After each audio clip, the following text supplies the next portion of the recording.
अब हम देख रहे हैं हमारा जो टॉपिक है मांग और मांग की लॉज के एमसीक्यू।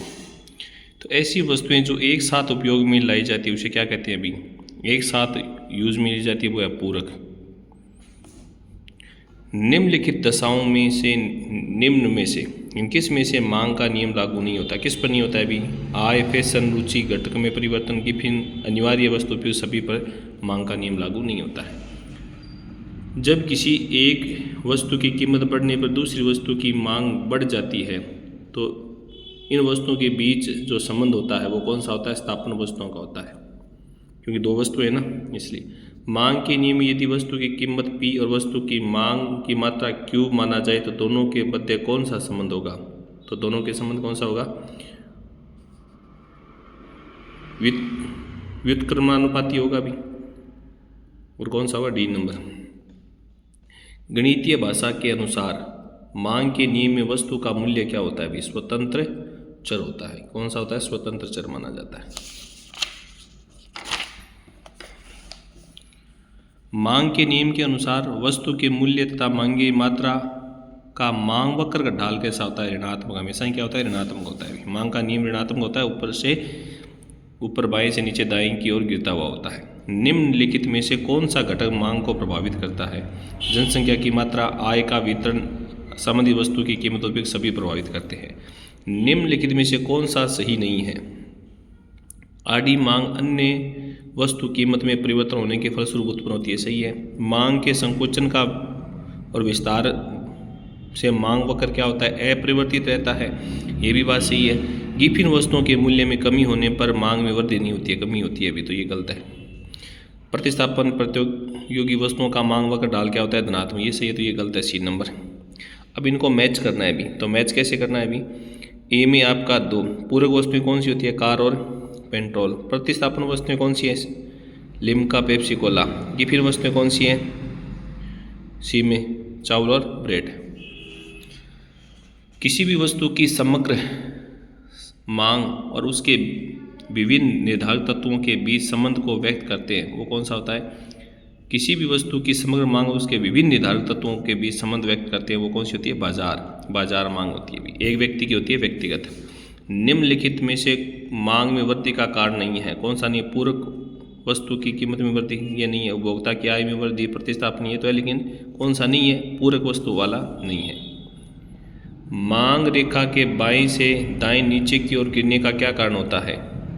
गिफिन, उच्च मूल्य वस्तु की अच्छा समझा जाना, प्रतिष्ठा सूचक या आय प्रभाव? तो आय प्रभाव है। निम्नलिखित में से कौन सा कथन सही है?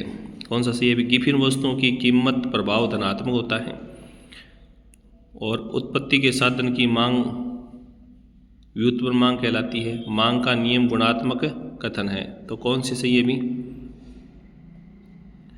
उपयुक्त सभी हो गए सही। निम्नलिखित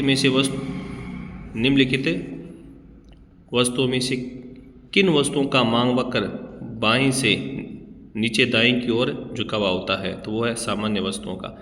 इनका तो क्या धनात्मक है ना, प्रतिष्ठा और गिफिन का। तो मांग का नियम आधारित होता है उपभोक्ता की प्राथमिकता पर।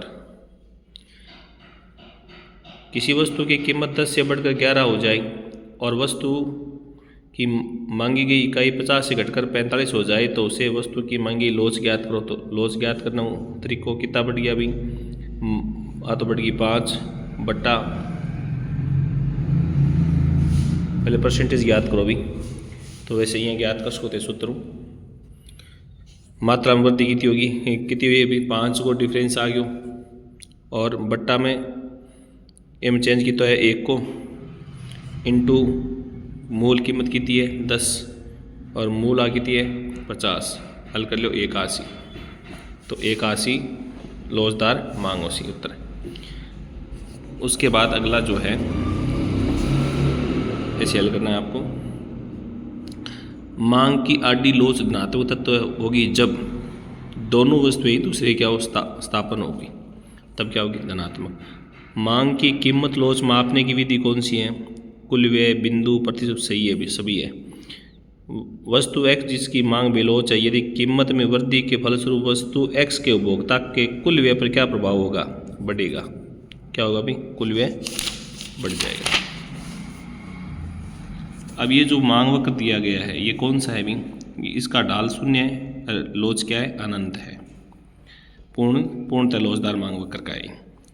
मांग की कीमत लोच की गणना कैसे करनी है अभी, तो सबसे पहले देखो ये प्राइस है, ये क्वांटिटी वगैरह है, तो इस सूत्र में रखना है आपको इस प्रकार।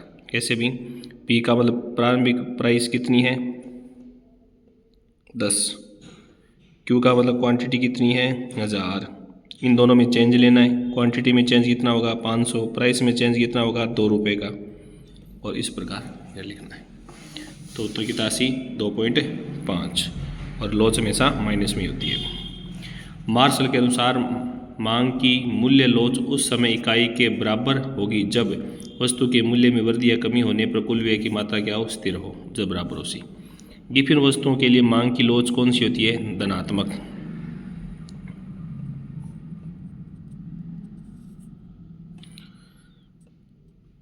ज्यामितीय विधि से मांग की लोच ज्ञात करना सूत्र, मांग का निचला भाग बटा उपला भाग। यदि समोसे की कीमत में 10 में वृद्धि होने से उसकी मांग 10% गिरती है, दोनों बराबर है तो इकाई के बराबर।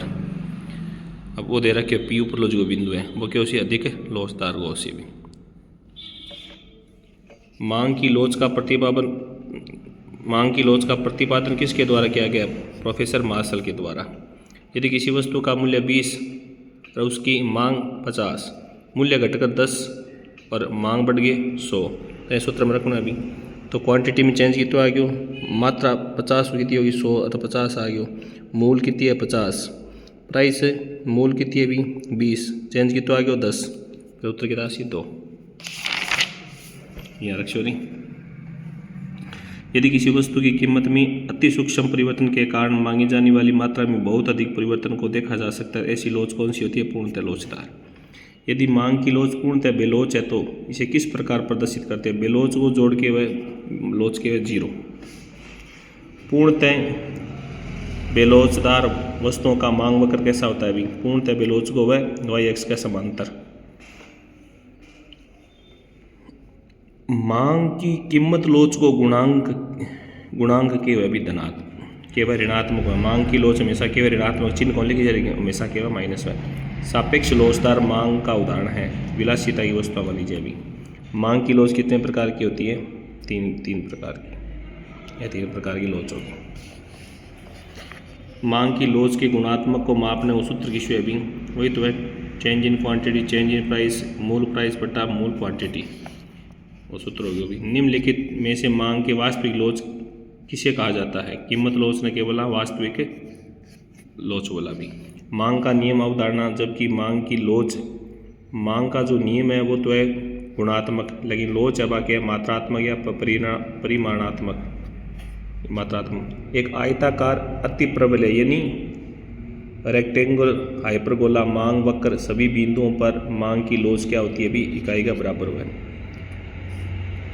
निम्न कथनाओं विचार करो, सही बताओ भी।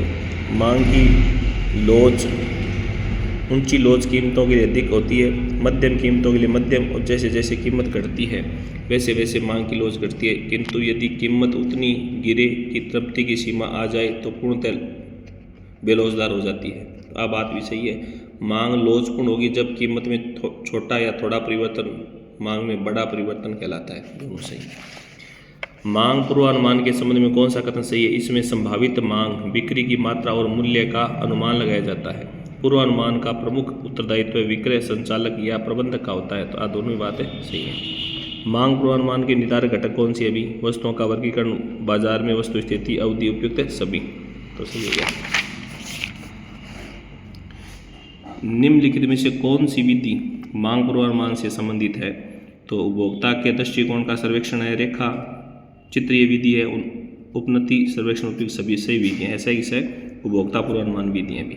बाजार सर्वेक्षण प्रक्रिया को सरल की है भी, उद्देश्यों का निर्धारण करना, सूचना का विश्लेषण करना, समकों का सरलीकरण और वर्गीकरण, उपयुक्त सभी। प्रवृत्ति मूल्य ज्ञात करने के लिए मांग पूर्वानुमान की कौन सी विधि का प्रयोग किया जाता है, तो चल मध्य विधि को। और लास्ट जो प्रश्न है कि मांग पूर्वानुमान लगाने के लिए रेखा चित्रीय विधि का प्रयोग किया जब इसके संबंध में कौन सा सही है, तो किसो सही है भी इसमें रेखा का विस्तार वर्तमान प्रवृत्ति के आधार पर किया जाता है। ठीक है, इस विधि में शंकुओं को ग्राफ के माध्यम से पेपर पर अंकित करके रेखा आगे विस्तार दिखाया जाता है। अभी सही है, ये एक वैज्ञानिक विधि है, ये क्या है, एक अवैज्ञानिक है। अभी तो कौन सा, दो ही सही, उससे पहले और दूसरों।